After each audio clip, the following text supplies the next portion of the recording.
Bonsoir tout le monde, merci d'être là encore. Merci pour les irréductibles qui sont encore là pour défendre l'hôpital public, la santé des Français et tout.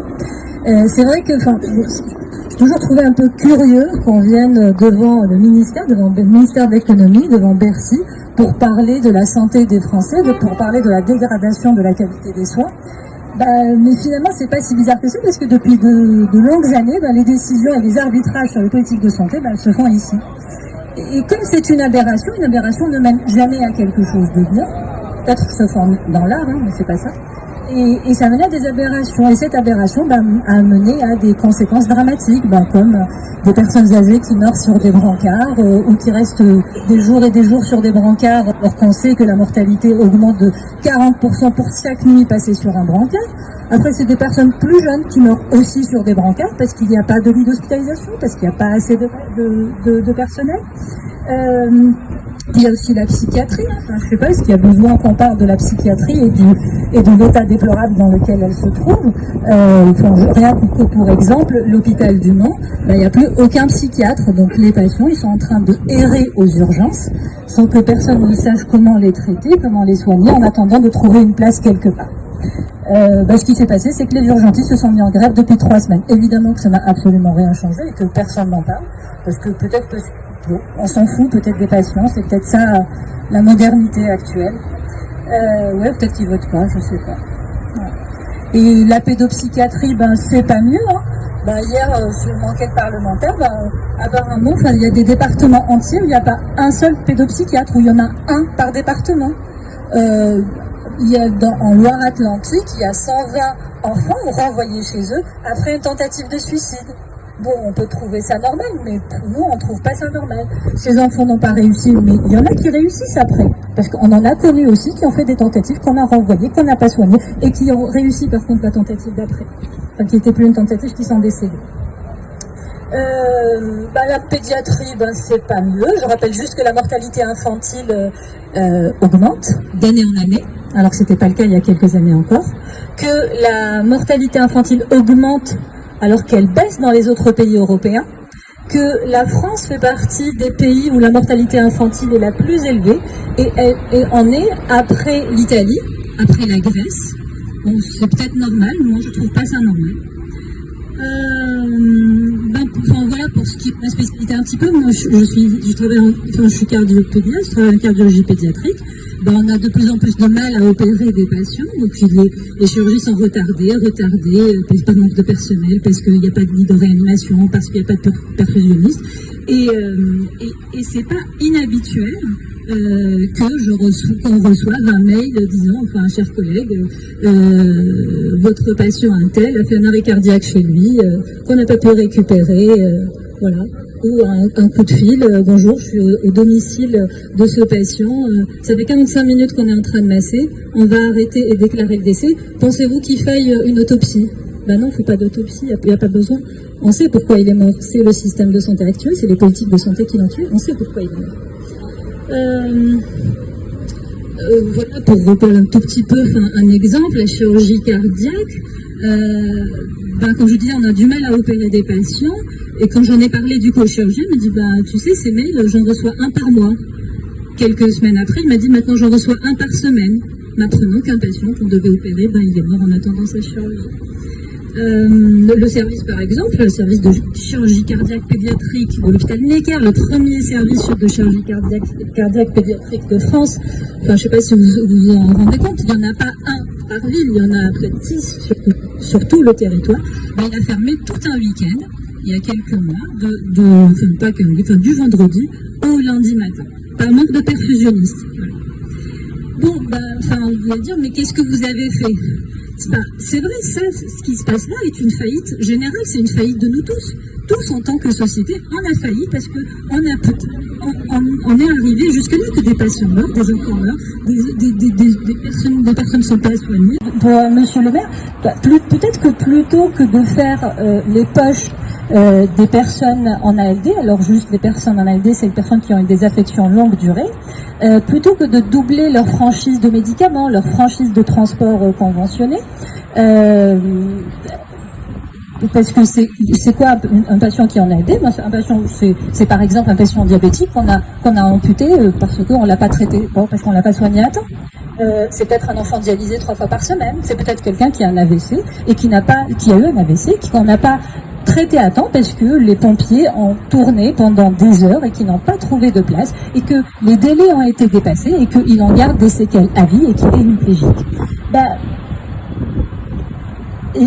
Voilà, donc des idées, c'est pas, on est tous d'accord que ce n'est pas, c'est comme si on disait, on trouverait tous crapuleux que de voler une vieille personne ou prendre la tirelire d'un enfant. Eux, ils font pire que ça. S'ils savent pas, comment faire des économies ou comment faire des rentrées d'argent, nous, on a des idées, en fait. On peut, par exemple, le ministère de l'économie pourrait lutter contre l'évasion fiscale et les niches fiscales. C'est plus de 100 milliards d'euros. C'est clairement le rôle du ministère de l'économie, plutôt que de parler de patients d'ALD dont il n'a pas de pouvoir, pour lequel il n'a pas du tout la compétence. On pourrait faire ça, le CICE. À qui profite le CICE? C'est pas à la brasserie du coin, c'est pas au boulanger, ça profite aux grandes entreprises du CAC 40. Et peut-être aussi, on pourrait également arrêter de faire des exonérations de cotisations salariales et d'arrêter de dépecer la sécurité sociale, avec après comme conséquence la fermeture de lits d'hôpitaux. Donc on a dit, il y a des lits qui ferment, il y a un problème. Du ouais, mais les lits ferment parce qu'on ne trouve pas de personnel. On a dit, ouais, mais ok, en partie, oui, c'est vrai, mais pas que. On va pas revenir sur tous les projets d'hôpitaux avec un regroupement d'hôpitaux et plus... juste pas loin d'ici, le projet Hôpital Nord regroupant Bichat et Beaujon avec 400 lits en moins puis 300 lits en moins. Voilà, bon, ça c'est une volonté politique, c'est pas par manque de personnel. Mais on a dit ok, par contre, d'accord, mais en tout cas, les lits qui ferment parce qu'il n'y a pas de personnel, on pourrait améliorer les conditions de travail pour que les gens restent ou qu'ils ne partent pas. Du coup, on a proposé. Pourquoi ne pas faire une loi imposant des ratios? Des ratios, c'est quoi? C'est un nombre minimum de patients, un nombre maximum de patients par personnel. C'est-à-dire une infirmière ne doit pas, par exemple, dans une unité conventionnelle, ne doit pas s'occuper de plus de 8 patients, par exemple.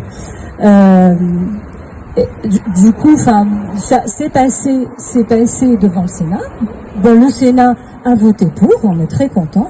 On est parti voir le gouvernement, dire ah non, mais non, c'est pas bien, ça ne changera rien.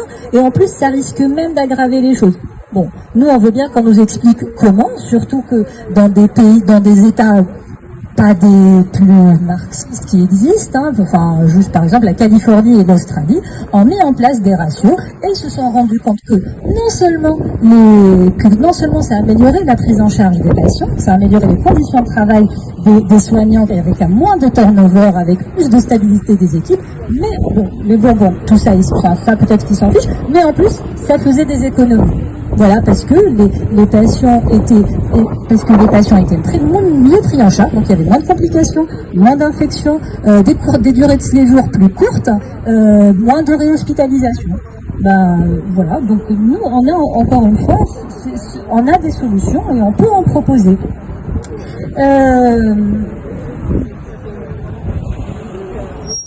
Donc cet entêtement, nous, on ne le comprend pas en réalité, parce que il y a des solutions. Les politiques qui sont appliquées, on en connaît les conséquences. Donc on comprend pas cet entêtement. Ce qu'on veut dire aujourd'hui juste, c'est qu'il n'est pas question que nos patients soient des variables d'ajustement. Il n'est pas question que ces morts soient des dommages collatéraux. Il n'est pas question non plus que ces gens-là soient dans des rubriques faits divers. Question non, ça soit des chiffres. C'est même pas des chiffres en réalité, parce que les chiffres on les a pas.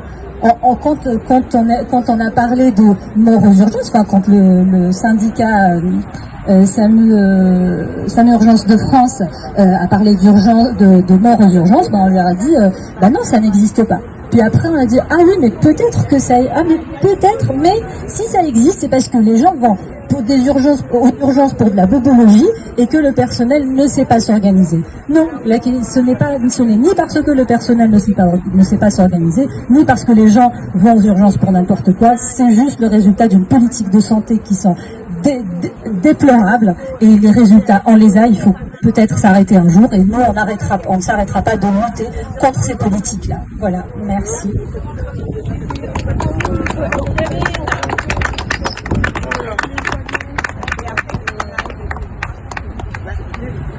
Oui, alors, moi je vais m'exprimer pour notre santé en danger et pour le Tour de France pour la santé. Parce que si on est là aussi, c'est parce que c'est pas les soignants tout seuls,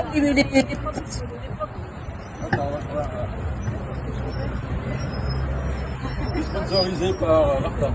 Ça, ce qui se passe là est une faillite générale, c'est une faillite de nous tous. Tous, en tant que société, on a failli parce que on est arrivé jusque-là que des patients meurent, des enfants meurent, des personnes ne sont pas soignées et tout. Mais on se dit, mais quand même, il y a eu des choses, on a fait quand même des choses. Regardez, en 2017, bien avant le scandale d'Orpea, il y a des femmes qui ont fait grève dans un EHPAD qui s'appelle les Opalines. Elles ont fait 117 jours de grève. Je ne sais pas si vous vous rendez compte. C'est des aides-soignantes, ce sont des gens qui n'ont pas qui ont vraiment de petits salaires et qui ont fait 117 jours de grève. En 2018, rien que comme un exemple pour la psychiatrie, les personnels du Rouvray se sont mis en grève, ils se sont même mis en grève de la faim. 10 d'entre eux se sont mis en grève de la faim pendant plusieurs jours. En 2018. Pourquoi ? Parce qu'il y avait une surpopulation, que les patients n'étaient plus traités mais plutôt maltraités et qu'ils refusaient cela. Ces gens-là sont maintenant en justice parce qu'ils avaient dénoncé. En aparté. On peut rappeler aussi, il y a eu d'autres mobilisations de collectifs, il y a Notre Santé en danger qui a fait beaucoup de choses, il y a la coordination des maternités et hôpitaux de proximité qui ont fait beaucoup de choses et depuis plusieurs années, il y a eu la mobilisation des urgences en 2019, un an avant le Covid quand même. Donc un an avant le Covid, les gens se sont mis en garde pour dire stop, c'est pas possible. On aurait dû prendre ça en compte, on aurait dû se dire oui stop, peut-être que ça ne va pas. Non, le Covid est arrivé et vous savez tout ce qui s'est passé là. Il y a aussi collectif interhôpitaux, on a fait beaucoup de choses, tous ensemble. On a fait des grèves, des pétitions, des manifestations, des chaînes humaines. On a saisi le Conseil économique social et environnemental, qui a fait un rapport qui était assez clair, qu'il fallait augmenter les moyens pour traiter mieux les patients, quoi. Sauf que, cet échec, c'est vrai que c'est un échec collectif, mais c'est surtout un échec de politique de santé. La responsabilité n'est pas la nôtre. La responsabilité est politique de santé.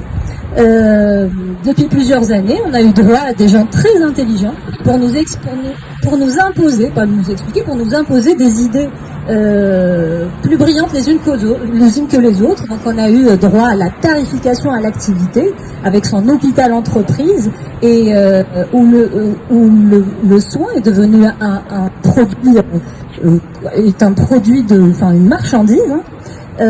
Et on a eu l'ONDAM, l'objectif national de dépenses d'assurance maladie, qui n'est, on peut dire que c'est bien, mais sauf que cet objectif-là n'est pas basé sur les besoins en santé, mais il est basé sur un objectif économique. Et c'est comme ça que d'année en année, on a des ONDAM qui sont votés bien en dessous des besoins de la population. Oui, on avait aussi la loi HPST de Roselyne Bachelot avec toute la mobilisation qu'il y a eu derrière.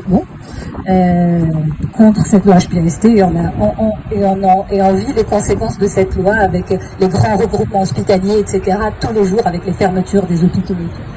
On a aussi droit à cette belle idée qui puisqu'il y a un problème aux urgences et que les urgences sont saturées, il faut pas aller aux urgences, il faut appeler le SAMU. Une idée brillante encore. Résultat des courses, les gens, le SAMU, dont ce n'est pas le rôle, dans le rôle c'est répondre aux urgences vitales, il est saturé et ils ne répondent pas assez aux vraies urgences vitales. Et c'est comme ça qu'on a des patients qui meurent chez eux parce que le SAMU n'a pas répondu qu'il arrivait trop tard. Ou bien que des gens qui meurent dans le parking devant les urgences de l'hôpital, parce qu'ils sont arrivés devant des urgences où ils ont trouvé porte close, après avoir appelé, et qui se sont retrouvés dans le parking à appeler le SAMU, un SAMU qui intervient dans un parking à l'hôpital. Donc je vous laisse un petit peu deviner dans quelles conditions on réanime un patient dans un parking dans sa voiture. Pourtant, des solutions, il y en a. Des solutions, il y en a. Plutôt, enfin, juste dire, puisqu'on est devant Bercy, pour Monsieur le maire, peut-être que plutôt que de faire les poches des personnes en ALD, alors juste les personnes en ALD, c'est les personnes qui ont des affections longue durée, plutôt que de doubler leur franchise de médicaments, leur franchise de transport conventionné, parce que c'est